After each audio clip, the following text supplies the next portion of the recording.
Good morning, everyone. Good morning, you guys.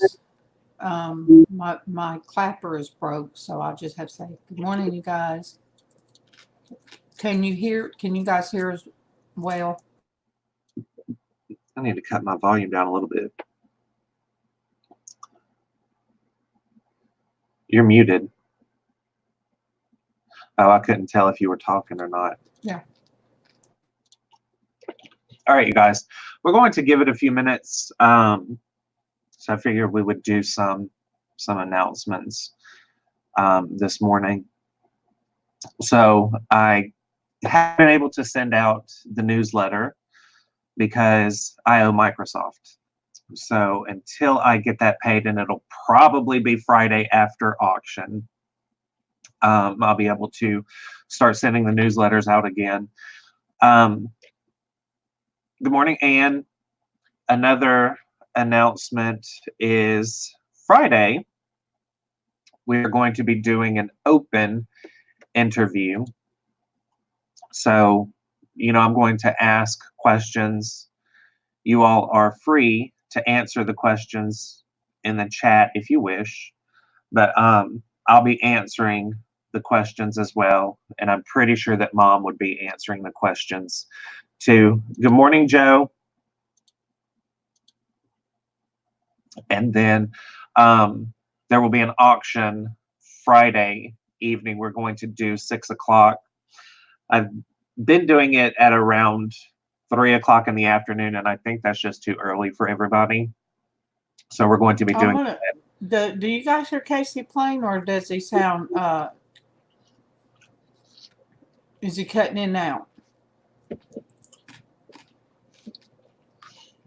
Because if you're going in and out, I might just let it be on you.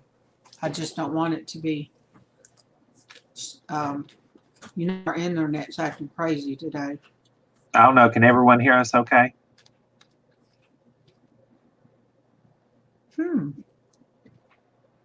I think you just wanted an excuse not to be on camera. It's me. But yeah, the auction Friday is going to be at 6 p.m. Eastern time.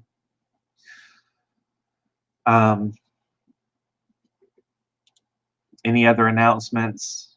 Does anyone have any auctions or anything coming up that you want to promote? Everyone, you can see here that Joe is on her new channel, Josie, or not her new channel, but her second channel, Josie Cares. So if you are not subscribed to Joe, go ahead and hop on over and show her some love. I think now she's at what, 54? 53 or 54. Let me see. She is at 53 subscribers, you guys. We want to get her to 100. Marie, I want to take a nap. I woke up this morning exhausted.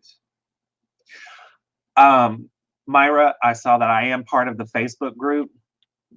I would love to do no fast food February, but if we did that, I would never eat. Good morning, Hey, Anamora. I have a Boston butt in the thingy. I hope it's plugged up. You guys, no, all this time, that Boston butt has not been plugged up. I cannot believe I did not plug that up. I'll be right back. Really? Oh my gosh. Oh, we are struggling this morning, you guys.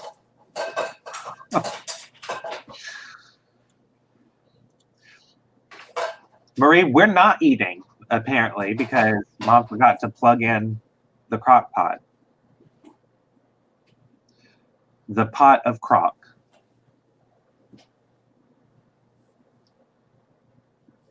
I'm going to go eat with Darlene B.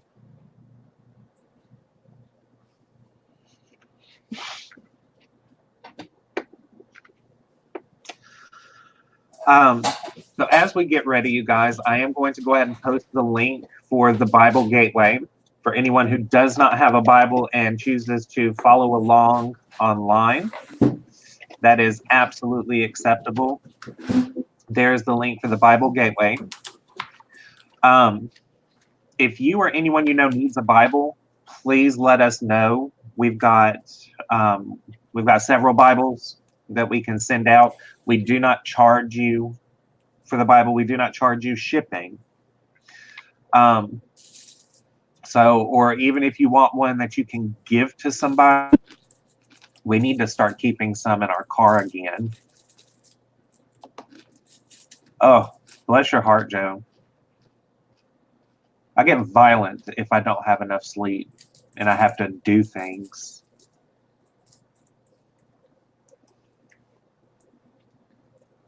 And we may be able, according to what kind of cover the Bible has, we may be able to do inscription. We could take it to the local place here and have them what did I say? All right, guys. So we are going to open with prayer this morning. And this morning's prayer is for walking in meekness. The key scripture is Matthew 11, verse 29. Says, "Take my yoke upon you and learn of me, for I am meek and lowly in heart, and you shall find rest unto your souls." The key thought is never confuse meekness with weakness. I like that. We need to put that on a shirt. Oh, goodness. Say it again. Never confuse meekness with weakness. Look, and you made fun of me for saying I'm from the south side of the kingdom. Yes. Oh, goodness. Heavenly Father, I want to walk in the fruit of meekness. You promise amazing things to the meek, for you tell me that the meek will inherit the earth and experience deep and abiding joy. Let this fruit of your spirit grow in me daily as I choose to walk worthy of your calling in my life with meekness of heart. Through your grace, Father, I choose to walk in an attitude of complete humility, meekness, and patience, always bearing with others through love. Father, I want to be like Jesus, who is meek and lowly in heart. I willingly take his yoke upon me, and I will learn from him, and this will give me rest. Thank you, God, Father. With joy in my heart, I now put on the new person, which is being renewed in knowledge after your image. I praise you, O God, that I am your workmanship in Christ Jesus for good works, which you have prepared for me to walk in. I surrender to your working, O God, as you cultivate the fruit of meekness in my life. Amen. Amen. I agree, Darlene. I agree. Or I'll even incorporate both. Don't mistake my meekness for weakness. I'm from the south side of the kingdom. Darlene, don't encourage him. Darlene would buy it. I know. All right, you guys. We are in Exodus chapter 19, and this is where they get to Mount Sinai, where we were. The last thing we read was, Moses, Aaron, and all of the Israelites. They ate with, what was his name? Jethro, I believe, was Moses' father-in-law. Yes, Jethro.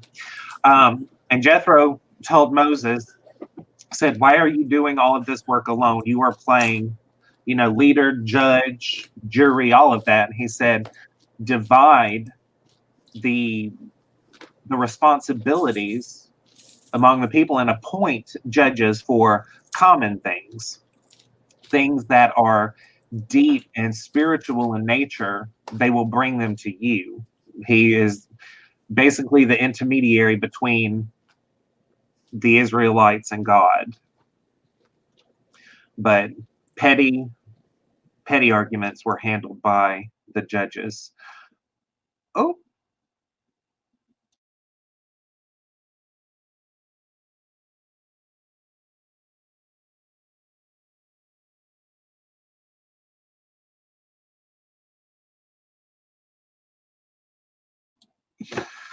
Oh, goodness. All right. Well, Mom abandoned ship. Good morning, Destiny. All right. So we are in Exodus chapter 19.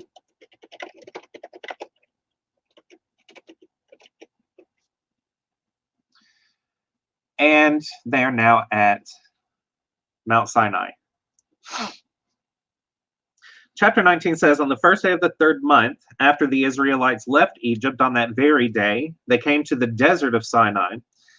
After they set out from Rephidim, they entered the desert of Sinai, and Israel camped there in the desert in front of the mountain. Then Moses went up to God, and the Lord called to him from the mountain and said, this is what you are to say to the descendants of Jacob, and what you are to tell the people of Israel.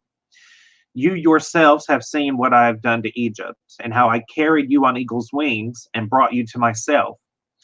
Now, if you obey me fully and keep my covenant, then out of all nations you will be my treasured possessions. Sorry, that fan done got a little cold. Although the whole earth is mine, you will be for me a kingdom of priests and a holy nation.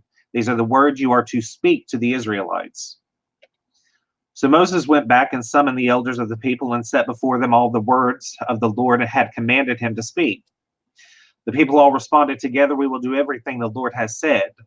So Moses brought their answer back to the Lord. The Lord said to Moses, I am going to come to you in a dense cloud, so that people will hear me speaking with you and will always put their trust in you. And Moses told the Lord what the people had said. Good morning, Dwayne.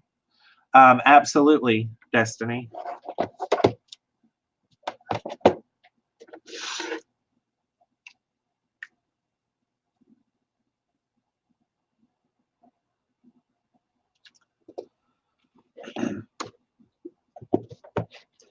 And so the Lord said to Moses, go to the people and consecrate them today and tomorrow. Have them wash their clothes and be ready by the third day, because on that day the Lord will come down on Mount Sinai in the sight of all people. Put limits for the people around the mountain and tell them, be careful that you do not approach the mountain or touch the foot of it. Whoever touches the mountain is to be put to death. They are to be stoned or shot with arrows. Not a hand is to be laid on them. No person or animal shall be permitted to live. Only when the ram's horn sounds a long blast may they approach the mountain. After Moses had gone down the mountain to the people, he consecrated them, and they washed their clothes. Then he said to the people, prepare yourselves for the third day, abstain from sexual relations. On the morning of the third day, there was thunder and lightning, with a thick cloud over the mountain and a very loud trumpet blast. Everyone in the camp trembled. Then Moses led the people out of the camp to meet with God, and they stood at the foot of the mountain. Mount Sinai was covered with smoke because the Lord descended on it in fire. The smoke billowed up from it like smoke from a furnace, and the whole mountain trembled violently. As the sound of the trumpet grew louder and louder, Moses spoke, and the voice of God answered him. The Lord descended to the top of Mount Sinai and called Moses to the top of the mountain. So Moses went up, and the Lord said to him, go down and warn the people so they do not force their way through to see the Lord, and many of them perish. Even the priests who approach the Lord must consecrate themselves, or the Lord will break out against them. Moses said to the Lord, the people cannot come up Mount Sinai because you yourself warned us. Put limits around the mountain and set it apart as holy. The Lord replied, go down and bring Aaron up with you. But the priests and the people must not force their way through to come up to the Lord, or he will break out against them. So Moses went down to the people and told them. And here we get into the Ten Commandments.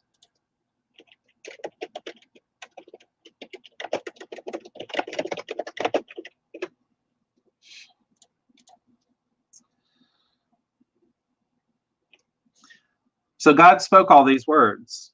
I am the Lord your God, who brought you out of Egypt, out of the land of slavery. You shall have no other gods before me. You shall not make for yourself an image in the form of anything in heaven above, or on the earth beneath, or in the waters below. You shall not bow down to them or worship them, for I, the Lord your God, am a jealous God, punishing the children for the sin of the parents to the third and fourth generation of those who hate me, but showing love to 1,000 generations of those who love me and keep my commandments. So one thing that I think here, everyone's heard of the sins of your fathers. It says here, punishing the children for the sin of the parents to the third and fourth generation of those who hate me. I don't think that God is going to punish a child or, the offspring of a parent who hates them if that person loves God. I think what this means is the ignorance of the parents, because when I think of punishing the children for the sin of the parents, I think of the parents refusing to educate or have their children continue to walk with God. But let's see what this says about that.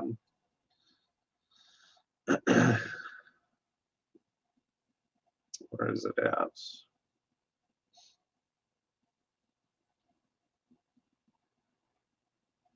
Okay, so it says, this could be because an extended family unit living together shares the guilt, but it may also attest to the long-term influence and consequences of sinful behavior.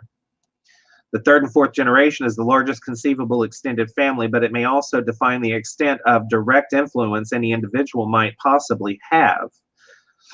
The deliberate imbalance between this and 1,000 generations, which can also mean to thousands, emphasizing the breadth of God's love rather than its duration, indicates what God desires.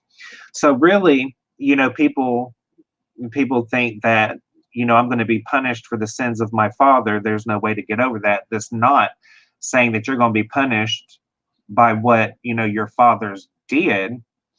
It's just, your parents' ignorance to keep you godly. They don't educate you. And so you grow up to do what they did. But I digress. You shall not misuse the name of the Lord your God, for the Lord will not hold anyone guiltless who misuses his name. Remember the Sabbath day by keeping it holy. 6 days shall you labor and do all your work, but the seventh day is a Sabbath to the Lord your God. On it you shall not do any work, neither you nor your son or daughter, nor your male or female servant, nor your animals, nor any foreigner residing in your towns. For in 6 days the Lord made the heavens and earth, the sea, and all that is in them, but he rested on the seventh day. Therefore the Lord blessed the Sabbath day and made it holy.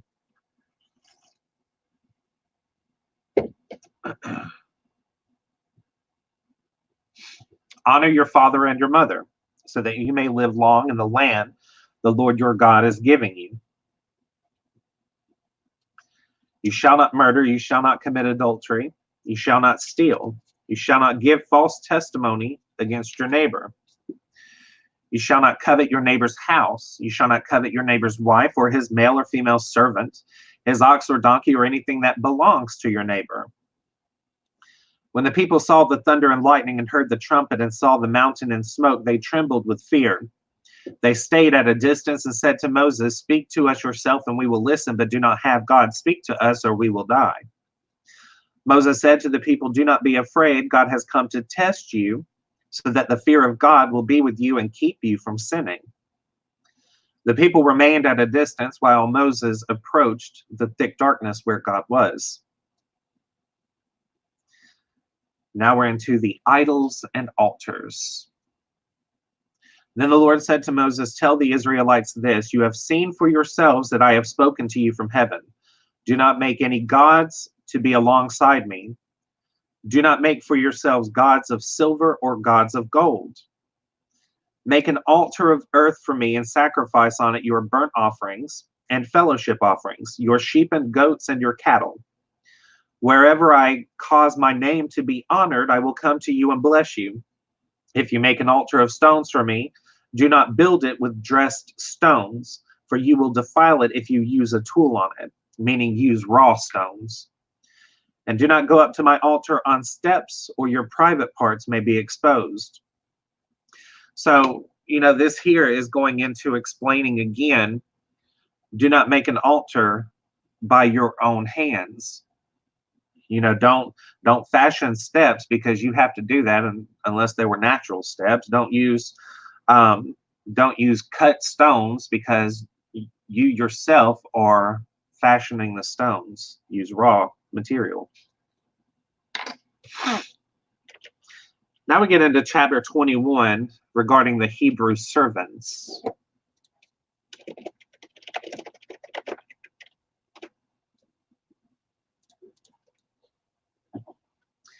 These are the laws you are to set before them. If you buy a Hebrew servant, he is to serve you for 6 years. But in the 7th year, he shall go free without paying anything. If he comes alone, he is to go free alone. But if he has a wife when he comes, she is to go with him. If his master gives him a wife and she bears him sons or daughters, the woman and her children shall belong to her master, and only the man shall go free. But if the servant declares, I love my master and my wife and children and do not want to go free, then this master must take him before the judges. He shall take him to the door of the doorpost and pierce his ear with an awl. Then he will be his servant for life. If a man sells his daughter as a servant, she is not to go free as male servants do. If she does not please the master who has selected her for himself, he must let her be redeemed. He has no right to sell her to foreigners because he has broken faith with her. Good morning, Joy. Let me fix you. There we go.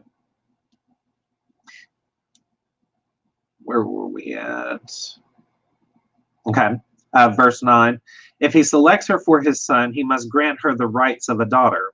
If he marries another woman, he must not deprive the first one of her food, clothing, and marital rights.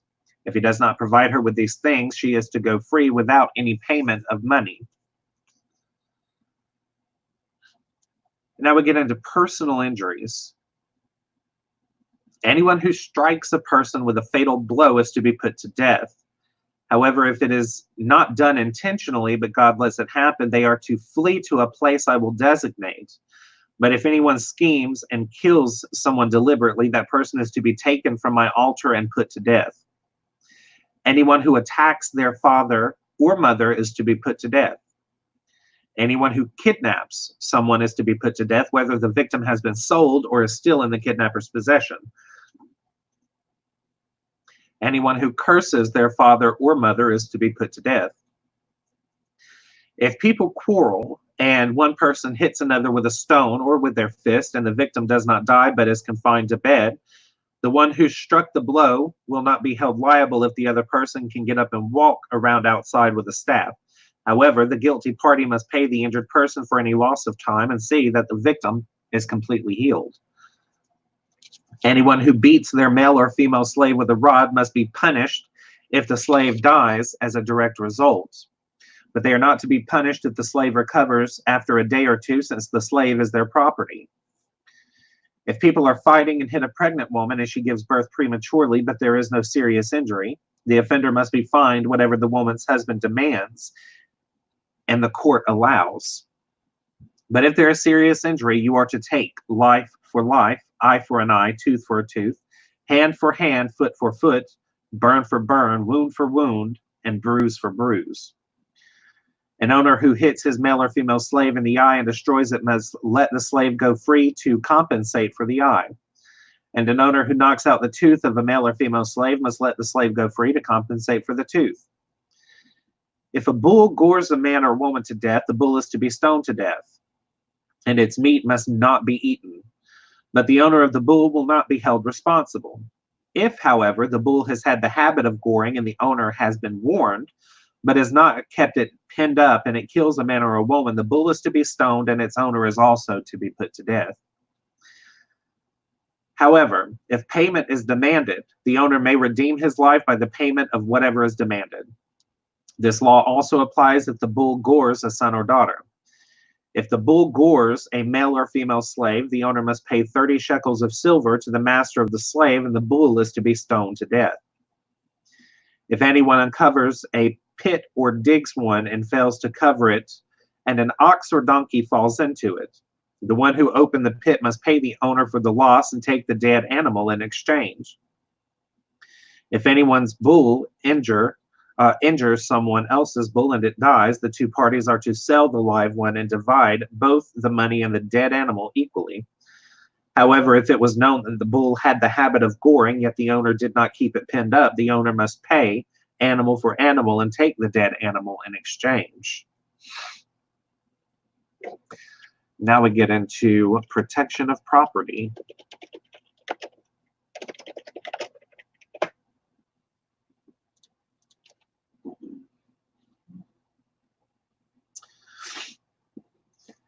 So protection of property, whoever steals an ox or a sheep and slaughters it or sells it must pay back 5 head of cattle for the ox and 4 sheep for the sheep. If a thief is caught breaking in at night and has struck a fatal blow, the defender is not guilty of bloodshed. But if it happens after sunrise, the defender is guilty of bloodshed. Anyone who steals must certainly make restitution, but if they have nothing, they may be sold to pay for their theft. If the stolen animal is found alive in their possession, whether ox or donkey or sheep, they must pay back double. If anyone grazes their livestock in a field or vineyard and lets them stray and they graze in someone else's field, the offender must make restitution from the best of their own field or vineyard. If a fire breaks out and spreads into thorn bushes so that it burns shocks of grain or standing grain or the whole field, the one who started the fire must make restitution. If anyone gives a neighbor silver or goods for safekeeping and they are stolen from the neighbor's house, the thief, if caught, must pay back double. But if the thief is not found, the owner of the house must appear before the judges, and they must determine whether the owner of the house has laid hands on the person's property. In all cases of illegal possession of an ox, a donkey, a sheep, a garment, or any other lost property about which somebody says, "This is mine," both parties are to bring their cases before the judges. The one whom the judges declare guilty must pay back double to the other. If anyone gives a donkey, an ox, a sheep, or any other animal to their neighbor for safekeeping, and it dies or is injured or is taken away while no one is looking, the issue between them will be settled by the taking of an oath before the Lord that the neighbor did not lay hands on the other person's property. The owner is to accept this, and no restitution is required. But if the animal was stolen from the neighbor, restitution must be made to the owner. Or excuse me, if the animal was stolen from the if it was torn to pieces by a wild animal, the neighbor shall bring in the remains as evidence and shall not be required to pay for the torn animal. If anyone borrows an animal from their neighbor and it is injured or dies while the owner is not present, they must make restitution. But if the owner is with the animal, the borrower will not have to pay. If the animal was hired, the money paid for the hire covers the loss. I just imagine everywhere's like all bloody and stuff. Social responsibility. If a man seduces a virgin who is not pledged to be married and sleeps with her, he must pay the bride price, and she shall be his wife. If her father absolutely refuses to give her to him, he must still pay the bride price for virgins. Do not allow a sorceress to live. Anyone who has sexual relations with an animal is to be put to death. Whoever sacrifices to any god other than the Lord must be destroyed. Do not mistreat or oppress a foreigner, for you were foreigners in Egypt. Do not take advantage of the widow or the fatherless. If you do and they cry out to me, I will certainly hear their cry. My anger will be aroused, and I will kill you with the sword. Your wives will become widows, and your children fatherless. If you lend money to one of my people among you who is needy, do not treat it like a business deal. Charge no interest. If you take your neighbor's cloak as a pledge, return it by sunset, because that cloak is the only covering your neighbor has. What else can they sleep in? When they cry out to me, I will hear, for I am compassionate. Do not blaspheme God or curse the ruler of your people.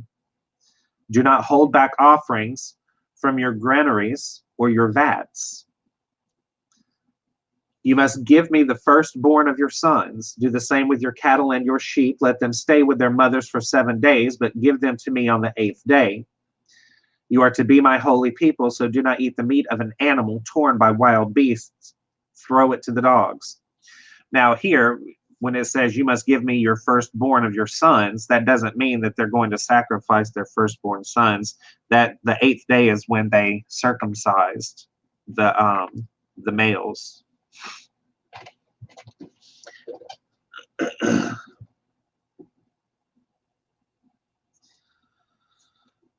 Laws of justice and mercy. We are into chapter 23.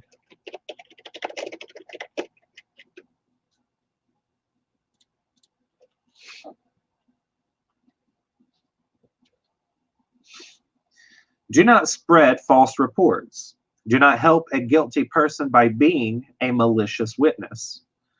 Do not follow the crowd in doing wrong. When you give testimony in a lawsuit, do not pervert justice by siding with the crowd, and do not show favoritism to a poor person in a lawsuit. If you come across your enemy's ox or donkey wandering off, be sure to return it. If you see the donkey of someone who hates you fallen under its own load, do not leave it there. Be sure you help them with it. Do not deny justice to your poor people in their lawsuits. Have nothing to do with a false charge, and do not put an innocent or honest person to death, for I will not acquit the guilty. Do not accept a bribe, for a bribe blinds those who see and twists the words of the innocent. Do not oppress a foreigner. You yourself know how it feels to be foreigners because you were foreigners in Egypt. And now the Sabbath laws. For 6 years you are to sow your fields and harvest the crops, but during the 7th year let the land lie unplowed and unused. Then the poor among your people may get food from it, and the wild animals may eat what is left. Do the same with your vineyard and your olive grove. 6 days do your work, but on the 7th day do not work, so that your ox and your donkey may rest, and so that the slave born in your household and the foreigner living among you may be refreshed. Be careful to do everything I've said to you. Do not invoke the names of other gods. Do not let them be heard on your lips. And the 3 annual festivals. 3 times a year you are to celebrate a festival to me. Celebrate the festival of unleavened bread. For 7 days, eat bread made without yeasts, as I commanded you. Do this at the appointed time in the month of Aviv, for in that month you came out of Egypt. No one is to appear before me empty-handed. Celebrate the festival of harvest with the first fruits of the crops you sow in your field. Celebrate the festival of ingathering at the end of the year, when you gather in your crops from the field. 3 times a year, all men are to appear before the sovereign Lord. Do not offer the blood of a sacrifice to me along with anything containing yeast. The fat of my festival offerings must not be kept until morning. Bring the best of the first fruits of your soil to the house of the Lord your God. Do not cook a young goat in its mother's milk. And then God's angel to prepare the way. See, I am sending an angel ahead of you to guard you along the way and to bring you to the place I have prepared. Pay attention to him and listen to what he says. Do not rebel against him. He will not forgive your rebellion, since my name is in him. If you listen carefully to what he says and do all that I say, I will be an enemy to your enemies, and I will oppose those who oppose you. My angel will go ahead of you and bring you into the land of the Amorites, Hittites, Perizzites, Canaanites, Hivites, and Jebusites, and I will wipe them out. Do not bow down before their gods or worship them or follow their practices. You must demolish them and break their sacred stones to pieces. Worship the Lord your God, and his blessings will be on your food and water. I will take away sickness from among you, and none will miscarry or be barren in your land. I will give you a full lifespan. I will send my terror ahead of you and throw into confusion every nation you encounter. I will make all your enemies turn their backs and run. I will send the hornet ahead of you to drive the Hivites, Canaanites, and Hittites out of your way. But I will not drive them out in a single year, because the land will become desolate and the wild animals too numerous for you. Little by little, I will drive them out from before you until you have increased enough to take possession of the land. Good morning, April. I will establish your borders from the Red Sea to the Mediterranean Sea and from the desert to the Euphrates River. I will give into your hands the people who live in that land and will drive them out from before you. Do not make a covenant with them or with their gods. Do not let them live in your land, or they will cause you to sin against me, because the worship of their gods will certainly be a snare unto you.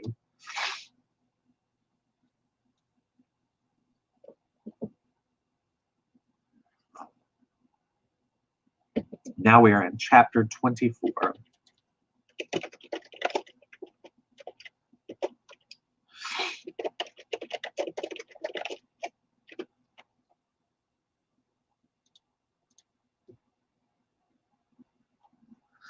So chapter 24 is the covenant confirmed.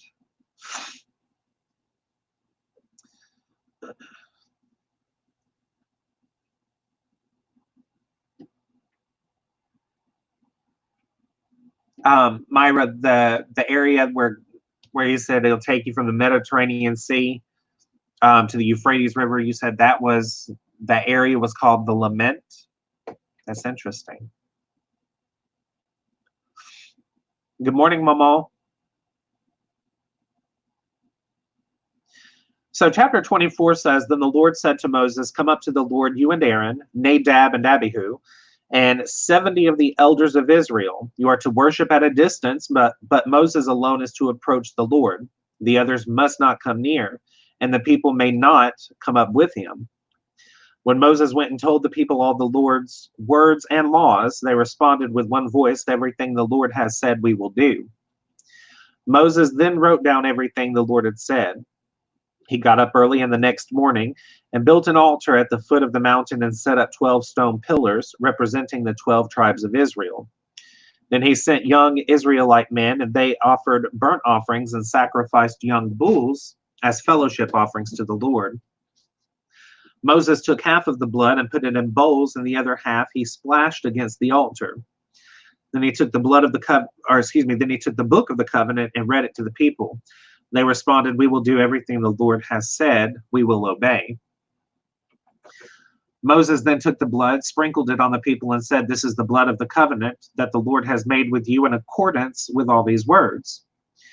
Moses and Aaron, Nadab and Abihu, and the 70 elders of Israel went up and saw the God of Israel. Under his feet was something like a pavement made of lapis lazuli, as bright blue as the sky. But God did not raise his hand against these leaders of the Israelites. They saw God and they ate and drank. The Lord said to Moses, Come up to me on the mountain and stay here, and I will give you the tablets of stone with the law and commandments I have written for their instruction. Then Moses set out with Joshua, his aide, and Moses went up to the mountain of God. He said to the elders, Wait here for us until we come back to you. Aaron and Hur are with you, and anyone involved in a dispute can go to them. When Moses went up on the mountain, the cloud covered it, and the glory of the Lord settled on Mount Sinai. For 6 days the cloud covered the mountain, and on the 7th day the Lord called to Moses from within the cloud. To the Israelites, the glory of the Lord looked like a consuming fire on top of the mountain. Then Moses entered the cloud as he went up on the mountain, and he stayed on the mountain 40 days and 40 nights.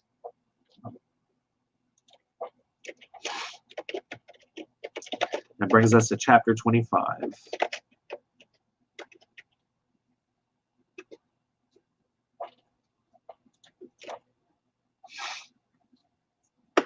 Chapter 25 is the offerings for the tabernacle. The Lord said to Moses, Tell the Israelites to bring me an offering. You are to receive the offerings for me from everyone whose heart prompts them to give. These are the offerings you are to receive from them: gold, silver, and bronze, blue, purple, and scarlet yarn, and fine linen, goat hair, ram skin dyed red, and another type of durable leather, acacia wood, olive oil for the light, spices for the anointing oil, and for the fragrant incense, and onyx stones and other gems to be mounted on the ephod and breastpiece. Then have them make a sanctuary for me, and I will dwell among them. Make this tabernacle and all its furnishings exactly like the pattern I show you. Good morning, Leticia. Now we're getting into the ark. the Ark of the Covenant, not the actual boat. Have them make an ark of acacia wood, 2.5 cubits long, 1.5 cubits wide, and 1.5 cubits high. Overlay it with pure gold, both inside and out, and make a gold molding around it. Cast 4 gold rings for it and fasten them to its 4 feet, with 2 rings on one side and 2 rings on the other. Then make poles of acacia wood and overlay them with gold. Insert the poles into the rings on the sides of the ark to carry it. The poles are to remain in the rings of this ark; they are not to be removed. Then put in the ark the tablets of the covenant law, which I will give you. Make an atonement cover of pure gold, 2.5 cubits long and 1.5 cubits wide, and make 2 cherubim out of hammered gold at the ends of the cover. Make 1 cherub on one end and the second cherub on the other. Make the cherubim one piece with the cover at the 2 ends. The cherubim are to have their wings spread upward, overshadowing the cover with them. The cherubim are to face each other, looking toward the cover. Place the cover on top of the ark and put in the ark the tablet of the covenant law that I will give you. There above the cover between the 2 cherubim that are over the ark of the covenant law, I will meet with you and give you all my commands for the Israelites. And I'm going to show you this table chart. It goes into the furnishings of the tabernacle and what they would have looked like.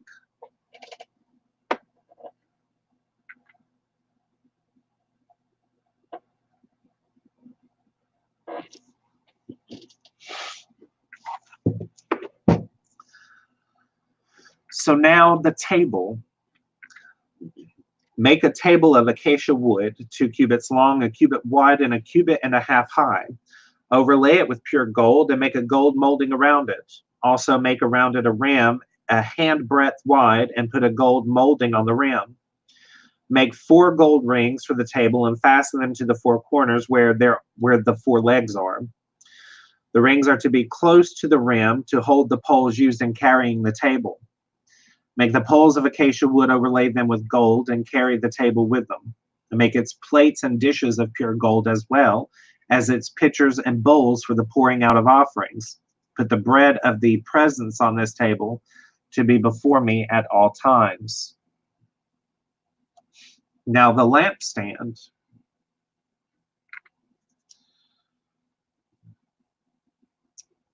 And the lampstand, I believe, is what they call the menorah. That's what it looks like. So make a lampstand of pure gold. Hammer out its base and shaft and make its flower-like cups, buds, and blossoms of one piece with them. 6 branches are to extend from the sides of the lampstand, 3 on one side and 3 on the other. 3 cups shaped like almond flowers with buds and blossoms are to be on one branch, 3 on the next branch, and the same for all 6 branches extending from the lampstand. And on the lampstand there are to be 4 cups shaped like almond flowers with buds and blossoms. 1 bud shall be under the first pair of branches extending from the lampstand, a 2nd bud under the 2nd pair, and a 3rd bud under the 3rd pair, 6 branches in all. Exactly. eBay reseller. I don't think I could have followed all of those instructions. That's a lot to process. Then make it 7 lamps and set them up on it so that they light up the space in front of it. Its wick trimmers and trays are to be of pure gold. A talent of pure gold is to be used for the lampstand and all these accessories. See that you make them according to the pattern shown to you on the mountain.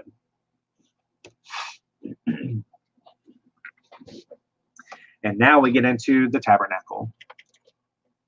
Chapter 26.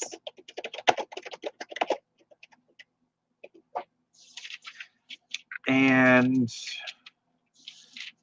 you guys, we will actually read chapter 26, and then we will stop here today.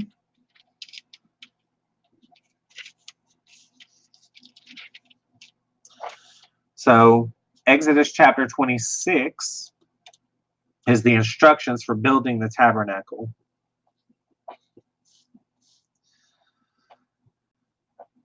Make the tabernacle with 10 curtains of finely twisted linen and blue, purple, and scarlet yarn with cherubim woven into them by a skilled worker. All the curtains are to be the same size, 28 cubits long and 4 cubits wide. Join 5 of the curtains together and do the same with the other 5. Make loops of blue material along the edge of the end of the curtain in one set, and do the same with the end curtain in another set. Make 50 loops on one curtain and 50 loops on the end of the curtain of the other set, with the loops opposite each other. Then make 50 gold clasps and use them to fasten the curtains together so that the tabernacle is a unit. Make curtains of goat hair for the tent over the tabernacle, 11 together. All 11 curtains are to be the same size, 30 cubits long and 4 cubits wide. Join 5 of the curtains together into one set and the other 6 into one set. Fold the 6th curtain double at the front of the tent. Make 50 loops along the edge of the end curtain in one set, and also along the edge of the end curtain in the other set. Then make 50 bronze clasps and put them in the loops to fasten the tent together as a unit. As for the additional length of the tent curtains, the half curtain that is left over is to hang down at the rear of the tabernacle. The tent curtains will be a cubit longer on both sides. What is left will hang over the sides of the tabernacle so as to cover it. Make for the tent a covering of ram skins dyed red, and over that a covering of the other durable leather. Make upright frames of acacia wood for the tabernacle. Each frame is to be 10 cubits long and a cubit and a half wide, with 2 projections set parallel to each other. Make all the frames of the tabernacle in this way. Make 20 frames for the south side of the tabernacle, and make 40 silver bases to go under them. 2 bases for each frame, one under each projection. For the other side, the north side of the tabernacle, make 20 frames and 40 silver bases, 2 under each frame. Make 6 frames for the far end, that is the west end of the tabernacle, and make 2 frames for the corners at the far end. At these 2 corners, they must be double from the bottom all the way to the top and fitted into a single ring. Both shall be like that. So there will be 8 frames and 16 silver bases, 2 under each frame. Also make crossbars of acacia wood, 5 for the frames on one side of the tabernacle, 5 for those on the other side, and 5 for the frames on the west at the far end of the tabernacle. The center crossbar is to extend from one end to end at the middle of the frames. Overlay the frames with gold and make gold rings to hold the crossbars. Also overlay the crossbars with gold. Set up the tabernacle according to the plan shown you on the mountain. Make a curtain of blue, purple, and red and scarlet yarn and finely twisted linen with cherubim woven into it by a skilled worker. Hang it with gold hooks on 4 posts of acacia wood overlaid with gold and standing on 4 silver bases. Hang the curtain from the clasps and place the Ark of the Covenant law behind the curtain. The curtain will separate the holy place from the most holy place. Put the atonement cover of the Ark of the Covenant law in the most holy place. Place the table outside the curtain on the north side of the tabernacle and put the lampstand opposite it on the south side. For the entrance to the tent, make a curtain of blue, purple, and scarlet yarn and finely twisted linen, the work of an embroiderer. Make gold hooks for this curtain and 5 posts of acacia wood overlaid with gold, and cast 5 bronze bases for them. I can't imagine the anxiety the people who were chosen to build this must have felt. Because it's a big deal for God to ask you to build something for him. I would be afraid that everything would be all wonky looking. I'd be worried that it wouldn't be pretty, and I would just be worried.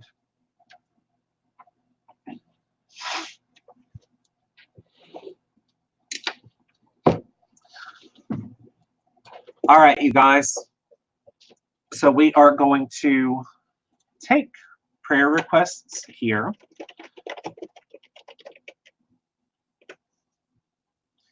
So does anyone have any prayer requests, or does anyone have any praise reports?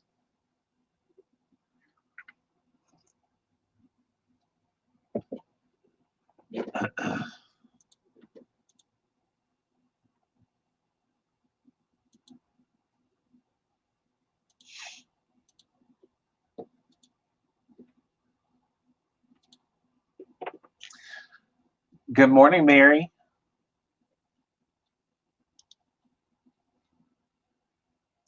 Denise, that is awesome. I am glad that you are feeling better.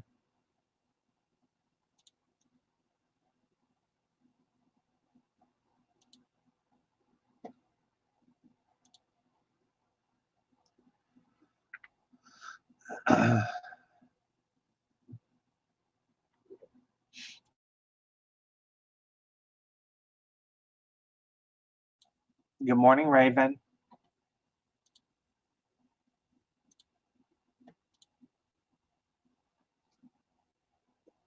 Absolutely. Denise, we are still praying for Alvin.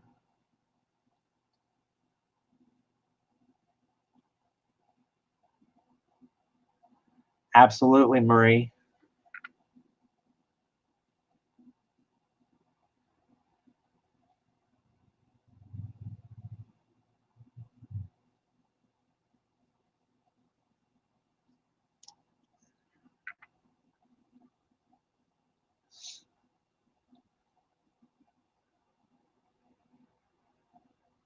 That is awesome to hear, Mary.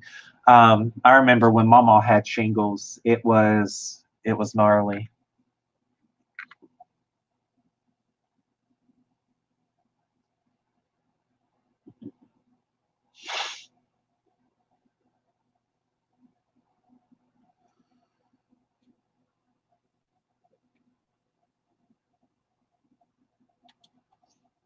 Mary, we will continue to pray for Jerome.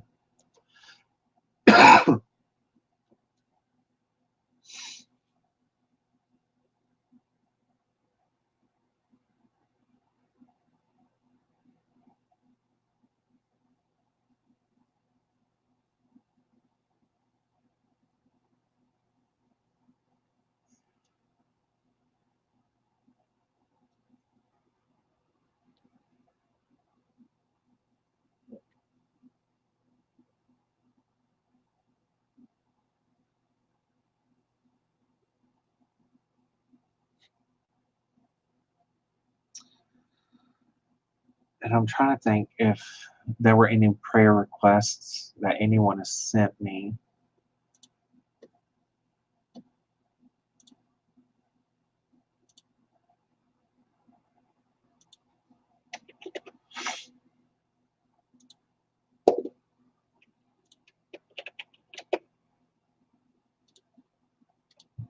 All right. You guys, of course, if you have any prayer requests or if anything happens throughout the day and you need to message either Mom or myself, you can always send us an email. My email's in the description. I will post Mom's here.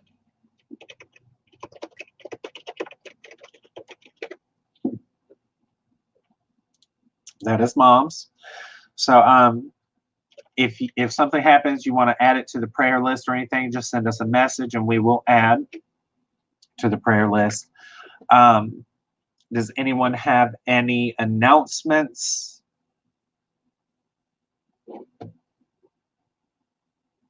And you as well, Leticia, I love you. Any announcements that anyone wants to put out there before we close for the day?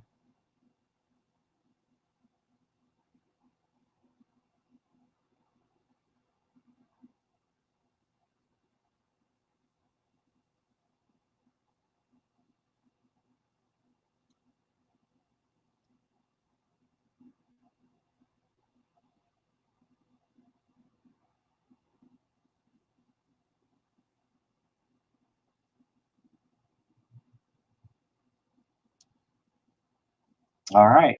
So you guys, we will go ahead and close out with prayer. So if you would bow your heads, close your eyes.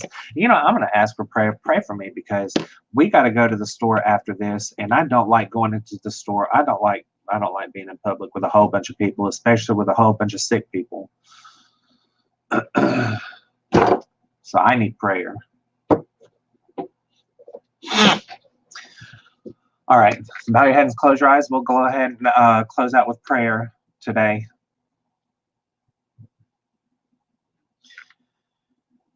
Dear God, I want to thank you for waking us up this morning, for giving us the energy that we needed to get out of bed and to do what needs to be done, Lord, and just pulling us all together for another opportunity to talk about you and to read your word and to just share with each other the love that we have for you.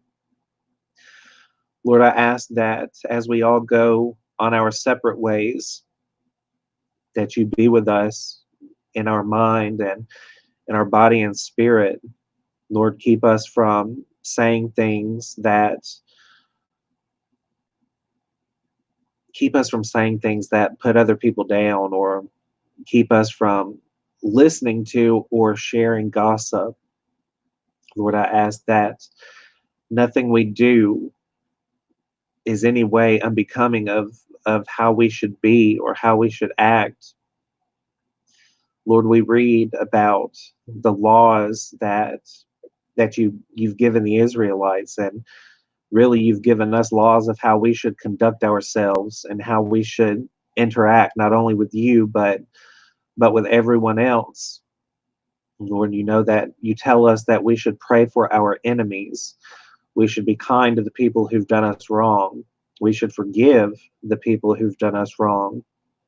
So Lord, I really ask that you take away our worldly views of how we should deal with things, Lord, and take that pride out of our hearts that keeps us from being the bigger person and forgiving the people who've done us wrong. Lord, I ask that you really help us to open our hearts to people, to take away that judgmental nature that we have that keeps us from forming new relationships with people, or that keeps us from talking to the person at a store or whatever it may be, anything that keeps us avoiding people. Lord, my mom tells me all the time that we entertain angels unaware. So that person that we may be avoiding because they look like someone we don't want to talk to, they may very well be an angel and we don't know it. So Lord, I ask that you help us to think more and behave more like Jesus did. Lord, I ask that you keep us safe as we go about our business. And Lord, I thank you for loving all of us when we're not worthy of it, and especially when we don't love ourselves. Lord, we give you all the honor, glory, and praise for all that you've done and all that you do.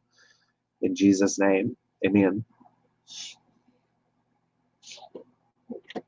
All right, you guys. I'm going to let you all go here. I love you, and I thank you all for joining today. I pray that you have a blessed day. What's today? Is today Wednesday? Yes. Okay. We will not be doing Porch Church tomorrow. Porch Churches. We don't do it on Thursday. Mom will be live 8:30 a.m. in the morning. And then Friday, where Mom is doing, of course, her show at 8:30 in the morning. And then Porch Church, we're going to have an open, like an open forum type interview with everyone. That'll be at 11, and then at 6 p.m. we're doing the auction for the Porch Church. So with that, I love you all. I pray that you have an awesome and blessed day and that you are all safe. and we will see you guys tomorrow. Bye, everybody.